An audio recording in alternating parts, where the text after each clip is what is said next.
तो आज की हमारी क्लास है क्रिया विशेषण से संबंधित जो प्रश्न आते हैं सभी परीक्षाओं में आते हैं। ऐसा नहीं है कि किसी परीक्षा में हिंदी सब्जेक्ट है तो क्रिया से संबंधित या विशेषण से संबंधित प्रश्न एक दो आपको देखने को ज़रूर मिल जाते होंगे। तो उन्हीं एक दो नंबर को आपको लाने के लिए ये क्लास है। जी हाँ, वैसे एमपी टेट वर्ग 3 चयन परीक्षा की तैयारी के लिए मैंने आपको यहाँ पे प्रश्नोत्तर या एमसीक्यूज बेस में लेकर आई हूँ और ये सभी प्रतियोगी परीक्षाओं के लिए बहुत ही इम्पोर्टेंट है। तो आप सभी मेरे साथ बने रहिए और वीडियो को पूरा अंत तक देखिए। क्लास अच्छी लगती है तो लाइक शेयर ज़रूर कर दीजिए। वैसे अच्छी क्यों नहीं लगे, क्योंकि आपके काम के ही प्रश्न हैं जो आपके एग्जाम में आपके लिए बहुत ही हेल्प करने वाले हैं। तो वीडियो को लाइक करना ना भूलिएगा, लाइक ज़रूर करिए, कमेंट करिए अगर आपकी कोई क्वेरी है तो। चलिए शुरू करते हैं। पहला प्रश्न, जब कर्ता स्वयं कोई काम ना कर किसी दूसरे व्यक्ति को कार्य करने के लिए प्रेरित करता हो तब वहाँ कौन सी क्रिया होगी? यौगिक क्रिया, प्रेरणार्थक क्रिया या अकर्मक क्रिया या सकर्मक क्रिया? तो यहाँ पे जब कोई कर्ता स्वयं ना करके किसी दूसरे व्यक्ति पर कार्य करने के लिए प्रेरित करता है तो वहाँ पे प्रेरणार्थक क्रिया होती है। ठीक है, प्रेरित करना। फिर अगला प्रश्न है, निम्नलिखित में सकर्मक क्रिया युक्त वाक्य कौन सा है? सकर्मक क्रिया जिसमें क्रिया खुद ही सकर्मक क्रिया है, तो यहाँ पे मैं घड़ा भरता हूँ, यहाँ में इसमें सकर्मक क्रिया है। ठीक है, फिर अगला प्रश्न देखते हैं, काल के आधार पर क्रिया के कितने मुख्य भेद होते हैं? तो काल के आधार पर क्रिया के 3 मुख्य भेद होते हैं। ठीक है, वर्तमान, भूतकाल, भविष्यकाल। ठीक है, तो ये भेद हो गए। अगला प्रश्न है जिसमें हमें सुमेलित करना है इसमें, तो इसको पूरा स्क्रीन पे लेते हैं, फिर देखते हैं कि सूची फर्स्ट को सूची सेकंड से सुमेलित कीजिए। सूची फर्स्ट में वाक्य लिखा है, सूची सेकंड में क्रिया है। तो राम रोटी खाता है, ये किस तरह की क्रिया हो गई? ये खाता है सकर्मक क्रिया हो गई। ठीक है, यानी कि क्रिया अभी चल रही है, सकर्मक है। वेदांत पढ़ता है, ठीक है, तो वेदांत पढ़ता है ये हो गई कौन सी? इसमें दूसरा ही आ जाएगा, शिक्षक विद्यार्थी से किताब पढ़वाता है, सी का यहाँ पे जैसे दूसरे का यहाँ पे नहीं, वेदांत पढ़ता है भी सकर्मक क्रिया है। ठीक है, लेकिन क्या है कि इसका जो आंसर है वो तीसरा है, वेदांत पढ़ता है वो अकर्मक क्रिया है। ठीक है, राम रोटी खाता है क्योंकि क्या खा रहा है? रोटी। और वेदांत पढ़ता है पर क्या पढ़ता है, इसलिए ये अकर्मक क्रिया होगी, तो बी का तीसरा हो जाएगा। फिर शिक्षक विद्यार्थी से किताब पढ़वाता है, प्रेरणार्थक क्रिया हो गई। वह लड़का चल बसा, ठीक है, तो यहाँ पे क्या होगी? संयुक्त क्रिया। तो इस तरह से पहले का चौथा यहाँ पर है और दूसरे का तीसरा, तो बी का थर्ड यहाँ पर है, तो हमारा अब आंसर बिल्कुल सही हो जाएगा। आई होप आपको ये प्रश्न समझ में आ रहा होगा। अगला प्रश्न है, रचना की दृष्टि से क्रिया के सामान्यतः कितने भेद होते हैं? तो रचना की दृष्टि से क्रिया के सामान्यतः 2 भेद होते हैं। ठीक है, सकर्मक और अकर्मक। फिर अगला देखते हैं, नीचे 2 कथन दिए गए हैं, नीचे 2 कथन हैं जिनमें से हमें सत्य असत्य कथन कौन सा है, किस तरह से है, वो एक कोड को हल करना है। पहला कथन है, अकर्मक क्रियाओं का सीधा संबंध कर्ता से नहीं होता है, इनका फल स्वयं कर्ता पर पड़ने से दूर होता है। दूसरा कथन है, सकर्मक क्रियाओं का फल कर्म पर पड़ता है, कर्म के बिना उनका अर्थ पूरा नहीं हो सकता है। तो उपर्युक्त उन दोनों कथनों में से विकल्पों में सर्वाधिक उपयुक्त उत्तर चुनें। तो देखिए, इसमें कथन एक फर्स्ट सत्य है जबकि ये असत्य है। ठीक है, तो यहाँ पे असत्य वाले पे हम लगाएंगे और किंतु कथन 2 जो है वो बिल्कुल सत्य है, तो बा हमारा सही आंसर हो जाएगा। फिर अगला प्रश्न है, निम्नलिखित में से अकर्मक क्रिया से युक्त वाक्य को चिन्हित कीजिए। तो अकर्मक युक्त क्रिया चिन्हित करने के लिए यहाँ पे हो जाएगा, वह तुम्हें लजा रही है। अकर्मक क्रिया देखना है, मैं सुराही भरता हूँ, वह सिर खुजलाता है, तुम्हारा जी घबराता है। तो यहाँ पे अकर्मक क्रिया है। ठीक है, यहाँ पे कोई क्रिया ऐसी नहीं है कि जो कुछ करने के लिए प्रेरित कर रही हो। तो तुम्हारा जी घबराता है, इसमें कोई क्रिया नहीं है, तो ये अकर्मक क्रिया हो गई है। ठीक है, अगला प्रश्न है कि सूची एक साथ सूची 2 का मिलान कीजिए। यहाँ पे एक साथ नहीं, एक से, सूची एक से सूची 2 का मिलान कीजिए। तो यहाँ पे शिक्षक जो है विद्यार्थी से पुस्तक पढ़वाते हैं, यहाँ पे क्या हो गए? प्रेरणार्थक। ठीक है, और सुकन्या पढ़कर सोती है, सुकन्या जो है पढ़कर सोती है, तो इसमें क्या हो गई? सकर्मक क्रिया हो गई। सॉरी पूर्वकालिक हो गई क्योंकि पढ़कर सोना, तो ये सोती है और इसका प्रेरणार्थक हो गया। राजू ने मीना को पुस्तक दी, तो राजू ने मीना को पुस्तक दी यानी सकर्मक क्रिया है। वह जाता है, कहाँ जाता है ये नहीं है, तो ये अकर्मक क्रिया हो गई। तो इस तरह से हमारा कोड जो सही हो जाएगा वो आंसर द सही हो जाएगा। ठीक है, ए का चौथा क्योंकि इसी में है। अगला प्रश्न है कि राधा पढ़कर सोती है, इस वाक्य में पढ़कर क्रिया किसका उदाहरण है? तो राधा पढ़कर सोती है, तो इसमें उदाहरण है ये पूर्वकालिक क्रिया। ठीक है, यानी कि पढ़कर पहले ही वो पढ़ चुकी फिर सो गई, पूर्वकालिक क्रिया हो गई पढ़कर।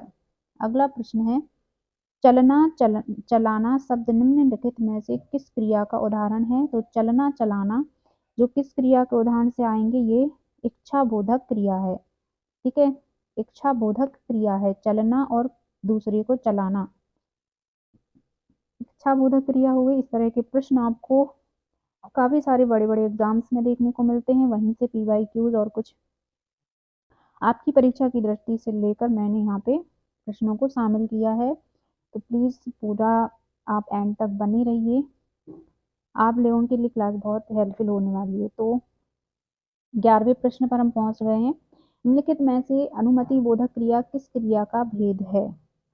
तो इसका सही आंसर हो जाएगा संयुक्त क्रिया का। ठीक है, अनुमति बोधक क्रिया जो है वो संयुक्त क्रिया का बोधक है, क्योंकि कोई अनुमति देता है किसी को कुछ काम के लिए। ठीक है, तो वहाँ पे दो क्रियाएं संयुक्त क्रिया होती है। अगला प्रश्न है 12वां, निम्नलिखित में से सकर्मक क्रिया से युक्त सबसे सही वाक्य का चयन करना है। तो उसका सिर खुजलाता है, तुम्हारा जी ललचाता है, वह सिर खुजलाता है या वह लजा रही है, तो वह अपना सिर खुजलाता है, यहाँ पे सकर्मक क्रिया है। ठीक है, 13वां प्रश्न यहाँ पे आते हैं, निम्नलिखित में से संयुक्त क्रिया का भेद नहीं है। तो संयुक्त क्रिया का भेद कौन सा नहीं है? भावबोधक, भावबोधक जो है वो संयुक्त क्रिया का भेद नहीं है। अगला प्रश्न है हमारा, बूंद बूंद से घड़ा भरता है, इस वाक्य से किस क्रिया का बोध होता है? तो बूंद बूंद से घड़ा भरता है, अकर्मक क्रिया, कोई क्रिया नहीं हो रही है, ये एक लाइन है, बूंद बूंद से घड़ा भरता है पर क्रिया हो नहीं रही है। ठीक है, अकर्मक क्रिया का है। अगला प्रश्न है हमारा, जिन धातुओं का प्रयोग अकर्मक और सकर्मक दोनों रूपों में होता है उन्हें कौन सी धातु कहते हैं? तो उन्हें कहते हैं उभयविध धातु। ठीक है, दोनों का रूप में बोध होता है, जिन धातुओं का प्रयोग अकर्मक और सकर्मक के रूप में हो, उभयविध धातु होती हैं। फिर अगला प्रश्न है, वह नौकर से कपड़े धुलवाता है, वाक्य में कौन सी क्रिया है? तो किसी से कार्य करवाना, इसमें प्रेरणार्थक क्रिया होती है। ठीक है, अगला प्रश्न है, मैं दूध पीकर सोता हूँ, मैं कौन सा क्रिया भेद है? तो कौन सा क्रिया भेद हो जाएगा? पूर्वकालिक। ठीक है, जो पहले किया जा चुका है। अगला प्रश्न है, रजनी बत्ती जलाकर अपने कमरे में पढ़ रही है, उक्त वाक्य में अकर्मक क्रिया है, कौन सा शब्द जोड़ने से यह सकर्मक क्रिया बन सकती है? अगर जो बत्ती जलाकर सो रही है तो कौन सा शब्द जोड़ेंगे? पढ़ रही है, क्या जोड़ देंगे हम यहाँ पे? क्या पढ़ रही है? समाचार पत्र पढ़ रही है, तो सकारात्मक क्रिया हो जाएगी। और बत्ती जलाकर कमरे में पढ़ रही है कर्मक क्रिया है, क्योंकि पता ही नहीं क्या पढ़ रही है ना। तो इस तरह से इसका हम आंसर देखेंगे। अगला प्रश्न है, पूर्वकालिक क्रिया के लिए कौन सा विकल्प सही है? तो यहाँ पे जो विकल्प सही है वह नहा कर पूजा करेगा, पूर्वकालिक क्रिया है। ठीक है, अगला प्रश्न है, निम्नलिखित में से सकर्मक क्रिया का चयन कीजिए। सकर्मक क्रिया गाया। ठीक है, डूबा, बहा, बैठा, ये कोई क्रिया नहीं है, गाना क्रिया है, सकर्मक है गाया। ठीक है, इस तरह से अगला प्रश्न देखते हैं, सूर्य पूर्व से निकलता है, इस वाक्य में कौन सा पक्ष है? तो सूर्य पूर्व से निकलता है, पक्ष है आवृत्ति मूलक। ठीक है, आवृत्ति मूलक। इस तरह के प्रश्न आपको जरूर आई होप मिलेंगे देखने के लिए। अगला प्रश्न है, संदिग्ध वर्तमान काल से संबंधित वाक्य है।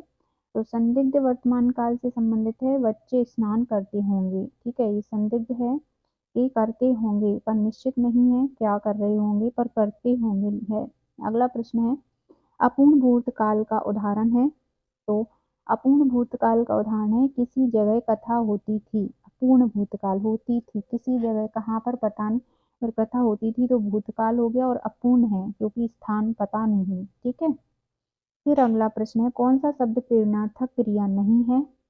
खिलाना, बुलवाना, जगाना, समझना। तो समझना यहाँ पे प्रेरणार्थक क्रिया नहीं है। फिर अगला प्रश्न है, अकर्मक क्रिया से युक्त वाक्य है। अकर्मक क्रिया से युक्त कौन सा वाक्य है? प्यासे को पानी पिलाओ, कहानी सुनाना, बच्चे को सुलाती है। तो यहाँ पे जो कर्मक क्रिया, बच्चे खिलौने के लिए रो रहा है, बच्चा जो खिलौने के लिए रो रहा है, अकर्मक क्रिया है। ठीक है। अगला है, जो किस वाक्य में पूर्वकालिक क्रिया रूप प्रयुक्त है? तो किस वाक्य में है? पूर्वकालिक, वह नहाकर पढ़ाई करेगा, पूर्वकालिक होगी। ठीक है। मतलब अभी कार्य शुरू नहीं हुआ है, पूर्व से पहले से कह दिया, वह नहाकर पढ़ाई करेगा। अगला प्रश्न है, प्रेरणार्थक क्रिया क्या है? प्रेरणार्थक क्रिया है दिलाना। ठीक है। किसी से ये जो चलना, हंसना, उठना, ये स्वयं के लिए है, पर दिलाना किसी दूसरे के लिए है। अगला प्रश्न है, निम्नलिखित में से अकर्मक क्रिया का वाक्य चुनिए। हेमलता हंसती है, माता जी कपड़े धो रही है, वह श्याम से पत्र लिखवाता है, पूजा पूजा कर रही है। तो यहाँ पे है हेमलता हंसती है, अकर्मक क्रिया हो गई।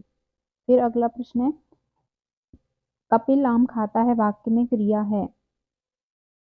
तो यहाँ पे क्रिया हो जाएगी सकर्मक। क्या खाता है? आम। अगला प्रश्न है, निम्नलिखित में से किस वाक्य में अकर्मक क्रिया का प्रयोग किया गया है?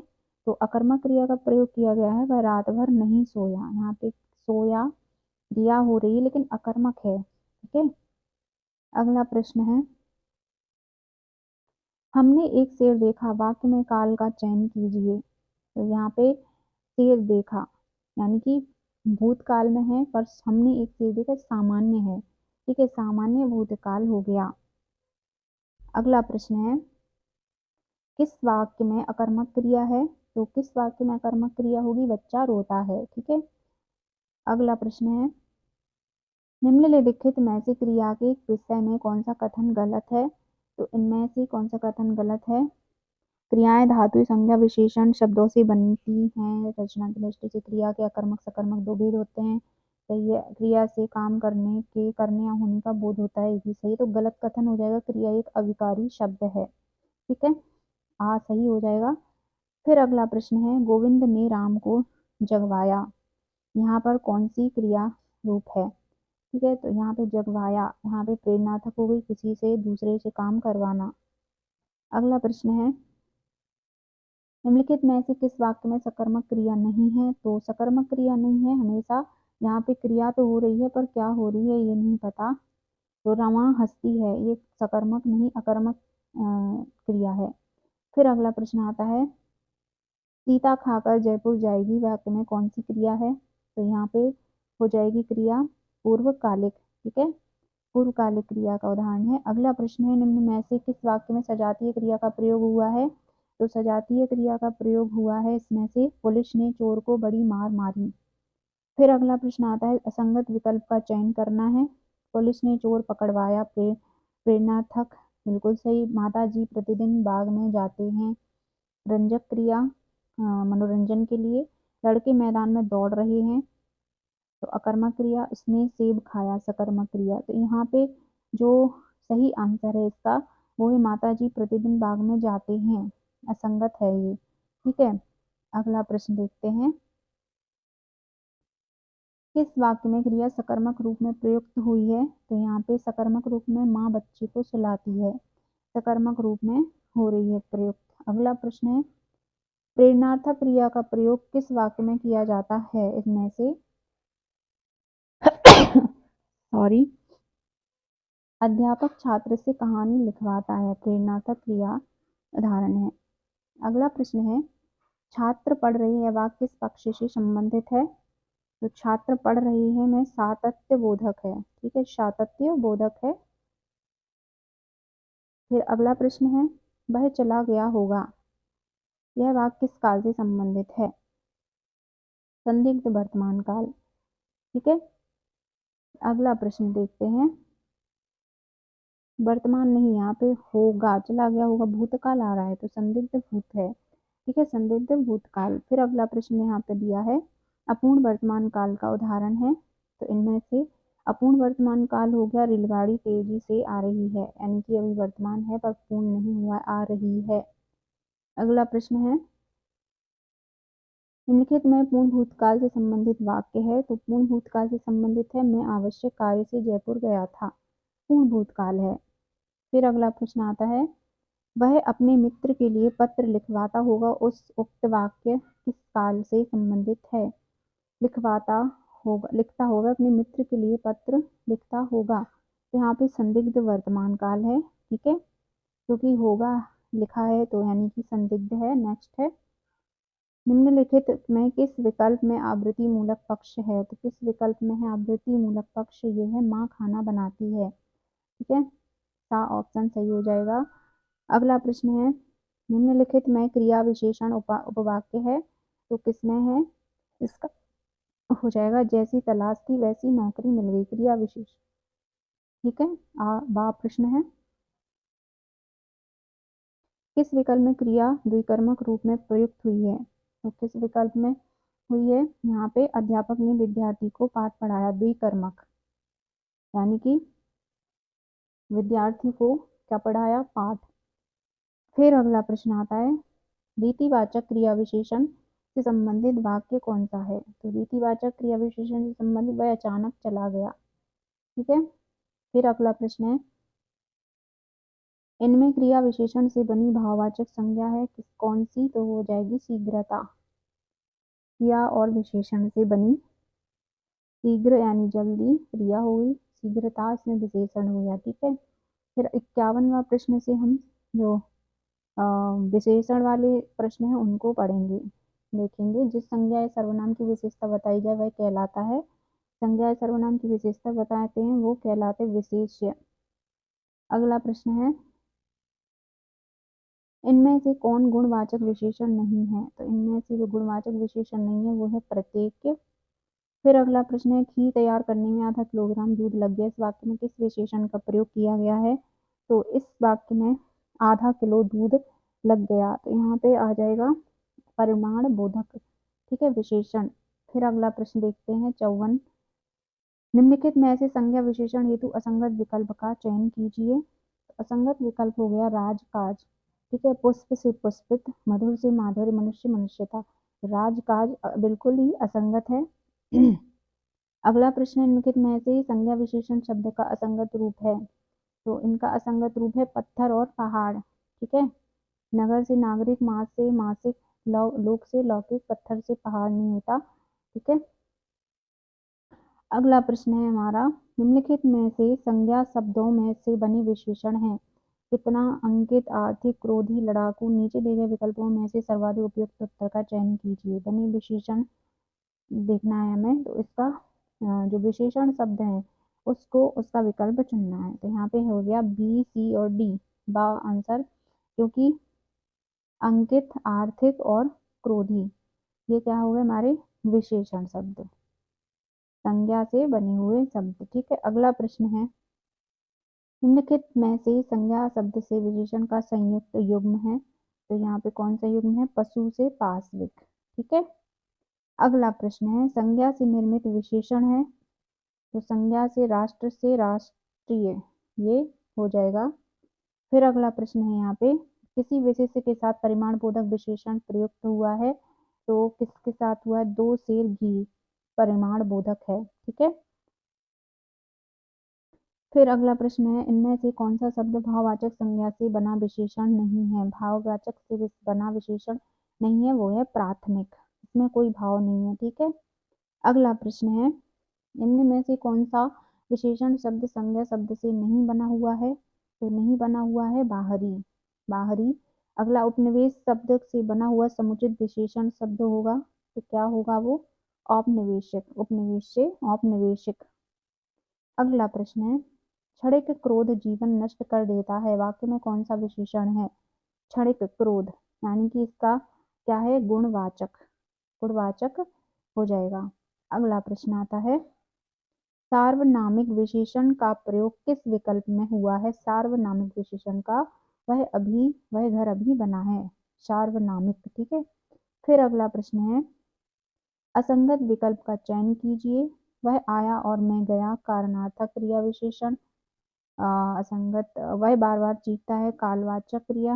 राम ऊपर कमरे में स्थानवाचक, रमा तेज और रीतिवाचक। तो यहाँ पे असंगत हो गया, वह आया और मैं गया, कारणार्थक नहीं है। ठीक है, कोई कारण नहीं बताया इसमें। अगला प्रश्न देखते हैं, निम्न में से कौन सा शब्द संज्ञा से निर्मित विशेषण नहीं है? तो वो है चिंतन। चिंतन, ठीक है, किसी संज्ञा से निर्मित विशेषण नहीं है।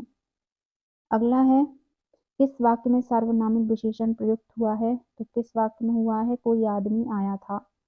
फिर नेक्स्ट प्रश्न पे आते हैं, क्रिया विशेषण रहित वाक्य है। क्रिया विशेषण रहित वाक्य कौन सा है? नौकर मालिक से खुश रहता है। नौकर मालिक से खुश रहता है, क्रिया विशेषण रहित है, इसमें कोई क्रिया नहीं है, पर वो भाववाचक विशेषण हो सकता है। अगला प्रश्न आता है, विशेषण की उत्तमावस्था का प्रयोग किस वाक्य में किया गया है? तो किस वाक्य में उसे सर्वाधिक अंक प्राप्त हुए? ठीक है, उत्तमावस्था।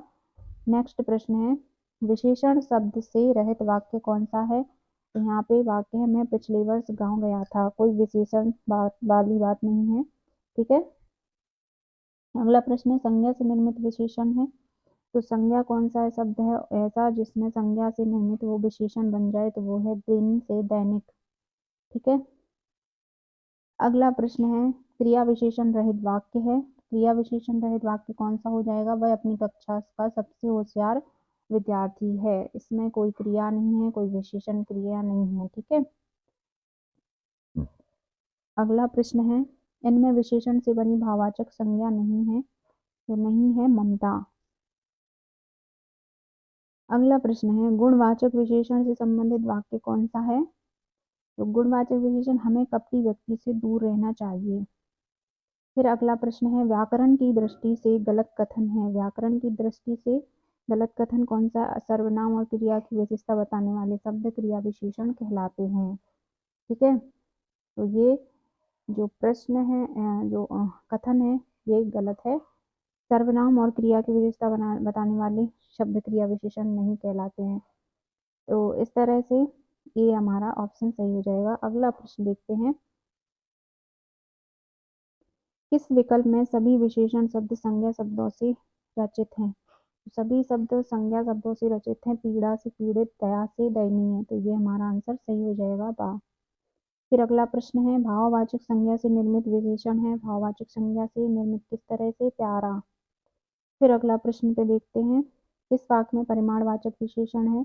तो इस बार बारिश में बहुत ओले गिरे। परिमाणवाचक विशेषण है बहुत। नेक्स्ट है, ध्यानपूर्वक शब्द है। ध्यानपूर्वक कैसा शब्द है? ध्यानपूर्वक रीतिवाचक क्रिया विशेषण है। अगला प्रश्न है इसी तरह, अत्याधुनिक तकनीक सीखकर ही प्रगति संभव रेखांकित शब्द में विशेषण है। तो यहाँ पे हो जाएगा गुणवाचक। ठीक है, गुणवाचक विशेषण। अगला प्रश्न है, इनमें से कौन सा शब्द विशेषण नहीं है? तो कौन सा शब्द विशेषण नहीं है? भाईचारा विशेषण नहीं है। फिर अगला प्रश्न, संज्ञा शब्द नामक से बना विशेषण है। नमक से विशेषण शब्द क्या बनेगा? नमकीन। तो यहाँ पे सा ऑप्शन सही हो जाएगा। फिर अगला प्रश्न आता है, संज्ञा से निर्मित विशेषण नहीं है। तो संज्ञा से निर्मित विशेषण कौन सा नहीं है? भावना। नगर से नागरिक, नीति से नैतिक, शरीर से शारीरिक। ये विशेषण हुए पर संज्ञा से निर्मित विशेषण नहीं है, भावना। फिर अगला प्रश्न, इनमें से कौन सा शब्द विशेषण नहीं है? भीतर, गुरुतर, विश्वस्त और विगत। तो यहाँ पे भीतर जो है वो शब्द विशेषण नहीं है। अगला प्रश्न है, किस वाक्य में स्थानवाचक क्रिया विशेषण है? तो यहाँ पे आप यहाँ बैठिए, स्थानवाचक, स्थान का बोध हो रहा है, यहाँ बैठिए, यहाँ। नेक्स्ट प्रश्न है, बुद्धि और संसार संज्ञा शब्दों में एक प्रत्यय जोड़ने से एक शब्द बनेंगे। कौन से? बुद्धि से बौद्धिक, संसार से सांसारिक। सा ऑप्शन सही हो जाएगा। फिर अगला प्रश्न है, कौन सा शब्द संज्ञा से बना हुआ विशेषण है? संज्ञा से बना हुआ विशेषण का सुख से सुखी। अगला प्रश्न है 88 नंबर का, इनमें से किस विकल्प के सभी शब्द संज्ञा से बने विशेषण हैं? तो यहाँ पे पौराणिक, मानवीय और लखनवी। तो ये संज्ञा से बने शब्द हो जाएंगे। ठीक है, बाकी आप देख सकते हैं। अगला प्रश्न देखते हैं, निम्नलिखित में से संज्ञा शब्द से बना विशेषण छाटिए। तो यहाँ पे दुखी शब्द जो है संज्ञा से बना विशेष शब्द है। विकाऊ नहीं, वो लक्कड़ हमारा ये नहीं है संज्ञा से निर्मित। अगला प्रश्न है जवाब संज्ञा से क्या विशेषण बनेगा। जवाब से, जो जवाब एक संज्ञा है उससे विशेषण क्या बनेगा, जवाब ही। ठीक है, तो गाइस वीडियो को लाइक करते जाइए और हो सके तो शेयर कर दीजिए, कमेंट करके हमें बता सकते क्लास आपको कैसी लगी। अगला प्रश्न पे बढ़ते हैं।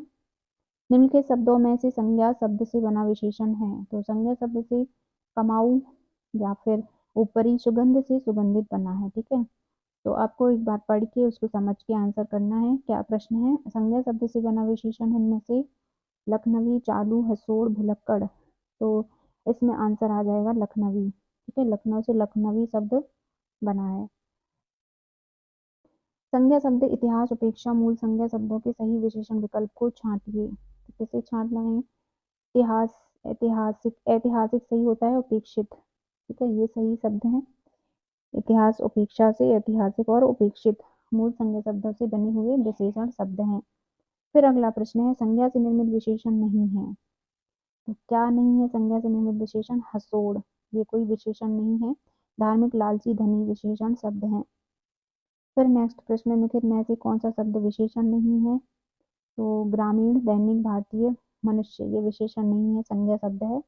अगला प्रश्न है शक्ति शब्द से बनने वाले विशेषण है। शक्ति से क्या बनेगा, शक्तिशाली, द ऑप्शन सही हो जाएगा। फिर अगला प्रश्न है निम्नलिखित में से संज्ञा शब्दों से निर्मित विशेषण चिन्हित कीजिए। तो वो है संज्ञा से निर्मित पैसा, स्वकीय, भला, कायिक, काया से कायिक। फिर अगला प्रश्न आता है संज्ञा से निर्मित विशेषण है रक्षण से रक्षणीय, तृप्त, कृपालु, खाद्य। संज्ञा से निर्मित विशेषण बताना है, तो यहाँ पे आंसर आ जाएगा कृपा से कृपालु। ठीक है, फिर अगला प्रश्न संज्ञा शब्द से बना विशेषण नहीं है, लिखित, दयालु, सड़क, छाप या भूखा। तो संज्ञा से निर्मित लिखित, लिखित जो है संज्ञा से बना निर्मित शब्द नहीं है। अगला प्रश्न और आखिरी प्रश्न, तो वह किताब पढ़ो, वाक्य में विशेषण कौन सा है, वह किताब पढ़ो, यानी संकेत वाचक संकेत है, वह किताब पढ़ो। अगली क्लास में मिलते हैं। आज हमने 100 प्रश्नों को संपूर्ण किया है। तो ये क्रिया और विशेषण से रिलेटेड आज की क्लास थी, एमसीक्यूज बेस्ड। आई होप आप लोगों को क्लास अच्छी लगी होगी, तो हमारे साथ इसी तरह बनी रहिए। मिलते हैं अगली वीडियो में अगली टॉपिक के साथ।